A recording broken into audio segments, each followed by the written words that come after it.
తాకట్లో ఉన్న బంగారాన్ని విడిపించి ఆ రోజున మార్కెట్ ధర కట్టి మిగిలిన డబ్బును మీకు అందిస్తుంది కొమ్మూరి గోల్డ్.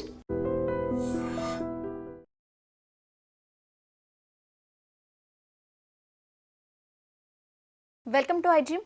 ఈరోజు మనతో పాటు అవని ఫౌండేషన్ CEO అలాగే కర్మ సిద్ధాంతాన్ని బోధిస్తున్న సంతోష్ బుద్ధ గారు మనతో పాటు ఉన్నారు. మాట్లాడదాం. నమస్తే sir, welcome to our show. నమస్తే మేడం, థ్యాంక్ యూ, వెల్కమ్.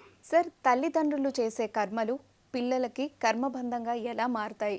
ఇది వాస్తవమేనా? తల్లిదండ్రులు చేసే కర్మలో పిల్లలు భాగస్వాములు అవుతారు. ఎలా అవుతారు?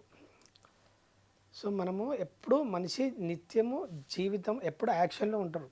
తల్లిదండ్రులు కానీ ఆ కుటుంబం మొత్తం యాక్షన్లో ఉన్నప్పుడు తల్లిదండ్రులు చేసిన కర్మల యొక్క ఫలితాలు పిల్లల అంటే ఆ గ్రూప్లో అంటే ఆ కుటుంబంలో ఉన్న పిల్లలు కానీ ఎవరున్నా వాళ్లకు కర్మబంధంగా మారుతుంది. ఈ కర్మబంధంగా మారేటప్పుడు ఇది తెలియకుండా జరిగే ప్రాసెస్ ఇది. అంటే మనం ఒక కర్మ చేసినప్పుడు కర్మకు ఫలితం ఉద్భవించినప్పుడు ఆ ఫలితం ఆ గ్రూప్లో ఎంతమంది ఉంటారో అంతమంది అంటే ఒకవేళ సత్కర్మ కానీ దుష్కర్మ కానీ ఆ పెయిన్ను అనుభవించాల్సి ఉంటుంది. ఇది ఎట్లా కర్మబంధంగా మారుతుంది అంటే, ఫర్ ఎగ్జాంపుల్ ఒక హాస్పిటల్ ఉంది మేడం. హాస్పిటల్ ఒక ఐసీయూలో ఒక ఆన్కాల్ డాక్టర్ వచ్చి ట్రీట్మెంట్ చేసి పేషెంట్కి ఏమేమి కావాలో కేస్ షీట్ మీద రాసిపోతాడు. ఫర్ ఎగ్జాంపుల్ అందులో ఒక 1.0 అది 1.5 ఒక డోస్ ఇంజెక్షన్ రాసిపెట్టింది అనుకో, ఆ పాయింట్ అని కనబడకుండా 15% డోస్ అక్కడున్న సిస్టర్ ఇచ్చింది అనుకో, ఆ పేషెంట్ చనిపోతాడా లేదా? అంతే, జస్ట్ ఒక పాయింట్ మర్చిపోయాడు. సో ఇప్పుడు ఈ పేషెంట్ చనిపోయినప్పుడు ఈ సార్ డాక్టర్ గారు రాసిండ్రు, వెళ్ళిపోయారు. ఇప్పుడు దాని ఆ చనిపోయినప్పుడు ఆ మరొక డాక్టర్కి అంటుకుంటుందా అనుకోదా? సిస్టర్ ఇచ్చిర్రు, లోపల ఉన్న సిస్టర్ ఇచ్చిర్రు. ఇప్పుడు ఆ మరొక డాక్టర్కి అంటుకుంటుందా అంటుకోదా? తెలిసి చేసినా తెలియక చేసినా ఇప్పుడు మనం అగ్ని చిన్న పిల్లలు ముట్టుకున్నా కాలుతుంది, పెద్ద పిల్లలు ఎవరు ముట్టుకున్నా కాలుతుంది.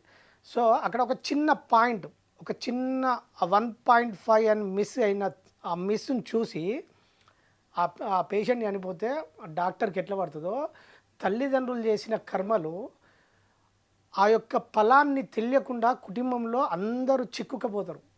ఫర్ ఎగ్జాంపుల్ ఇప్పుడు ఒక ఇంటి యజమాని ఉన్నాడు, ఒక వ్యాపారంలో ఉండి ఆ వ్యాపార కోణంలో కుటుంబం సర్వే కోసం చేసే తప్పు ఓకే, కానీ ఒక 100 రూపాయలకు అమ్మే వస్తువును 10 రూపాయల లాభంతో అమ్మితే ధర్మం. అదే 100కు 100 లాభం తీసుకున్నారనుకో, అది దుష్కర్మగా పరిణమిస్తుంది. ఆ దుష్కర్మ ఫలితం ఎట్లా వస్తుందంటే, ఆ ఫలితం ఆ కుటుంబంలో అందరూ ఉపయోగంలో ఉన్నారా లేదా? ఇది వాళ్ళ పిల్లల్ని ఎటు కర్మబంధంగా మారుతుంది అంటే, ఇప్పుడు వాళ్ళ పిల్లలు ఎవరో స్నేహితుడు, వాళ్ళ పిల్లలకు స్నేహితుడు వస్తారు. ఆ స్నేహితులు ఎవరో ఒక అమ్మాయిని లవ్ చేసి అమ్మాయితోటి వెళ్ళిపోయాను అనుకో.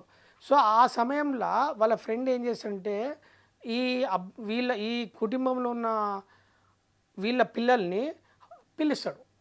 అంటే కర్మ పిలిపిస్తుంది, వీళ్ళని బంధిస్తుంది.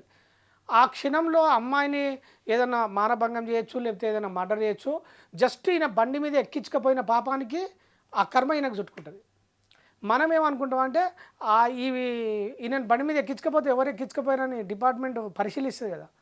సో ఆయనను ఆ కర్మ జరిగేటప్పుడు ఏం చేస్తుంటే వీళ్ళ పిల్లల్ని ఆ కర్మలో బంధంలో ఇరికిస్తుంది. వీళ్ళు ఆ ఫలితం ఉండదు కదా, వీళ్ళ పిల్లల్ని ఇరికిచ్చి తెలియకుండానే వీళ్ళ పిల్లల్ని ఆ కర్మ బంధంలో చిక్కుకొని వీళ్ళకి తెలియకుండానే ఆ జోన్లోకి వెళ్ళిపోతారు. ఇది ఫర్ ఎగ్జాంపుల్ ఎట్లుంటుందంటే, అంటే ఇది కనబడకుండా మన మైండ్ను ప్రకృతి స్వాధీనం చేసుకుంటుంది. ఇప్పుడు కర్ణుడు ఉన్నాడు, మహాభారత యుద్ధంలో దుర్యోధనుని పక్కన ఉన్నాడు కనుక కర్ణునికి అన్నీ తెలుసు. శ్రీకృష్ణుని తరపున ధర్మం ఉంది అని తెలుసు, అర్జునుడు పాండవులు గెలుస్తారని తెలుసు, అయినా అతను దుర్యోధను పక్కనే ఉన్నాడా లేదా? సో ఎందుకంటే ఆయన అన్నీ తెలిసి కూడా యుద్ధం చేసినవాడు ఏంటంటే, దుర్యోధను పక్కన కర్ణుని ఉంచిపిస్తుంది. కర్మ అది బంధంగా మారుతుంది. ఆ బంధంలో నుంచి ఎంత పెద్ద వ్యక్తిని కూడా బయటికి రానియది. ఆ ట్రాన్స్లో ఒక ఎనస్థీషియా ఇస్తే ఎట్లుంటుందో, బాడీ ఎట్లా వెళ్ళిపోతుందో, వీళ్ళ మనసును ప్రకృతి తీసేసుకుని ఆ కర్మబంధంగా మారి ఆ గ్రూప్లో తీసుకుపోతుంది. ఇప్పుడు కర్ణుని దుర్యోధను దగ్గర ఎట్లా బంధించిందో, ఈ గ్రూపులో ఈ తల్లిదండ్రులు చేసిన కర్మల ఫలాలు పిల్లలకు అట్లా బంధంగా మారి తెలియకుండానే దుష్కర్మలు చేస్తే ఆ దుష్ఫలాల వైపు వీళ్ళ మైండ్ను ప్రకృతి ఆధీనం చేసుకొని ఆ పెయిన్ ఆ బాధను కలిగించే సంఘటనలోకి వెళ్ళిపోతారు. ఇది మనం ఎట్లుంటా అంటే ఇది మనం అనుకుంటాం ఇప్పుడు ఒక కొలిమిలో ఒక ఇనుమును కాల్చి కొడితే ఆ ఇనుముకు అగ్నికి కూడా తాకుతుందా లేదా దెబ్బ. సో అట్లా ఇంటి యజమాని చేసిన తల్లిదండ్రులు చేసిన కర్మఫలాలు పిల్లలను 100% అంటుకుంటాయి.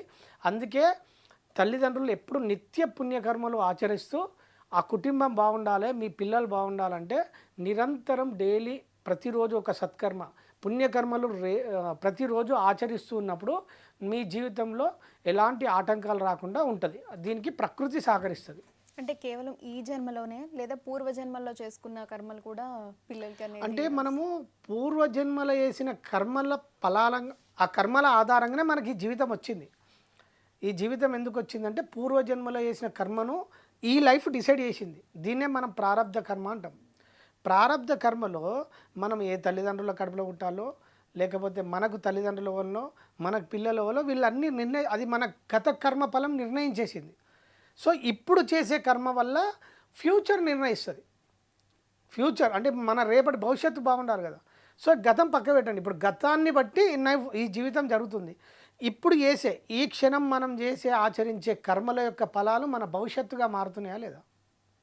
సో అందుకనే గతాన్ని మీరు ఒకసారి వదిలేసి గతం ఎట్లా వెంటే వస్తుంది అది వచ్చిన తదుపరి ఇప్పుడు నిరంతరం పుణ్యకర్మలు చేయడం వల్ల ఆ కుటుంబం చాలా సంతోషంగా ఆనందంగా ఉంటుంది.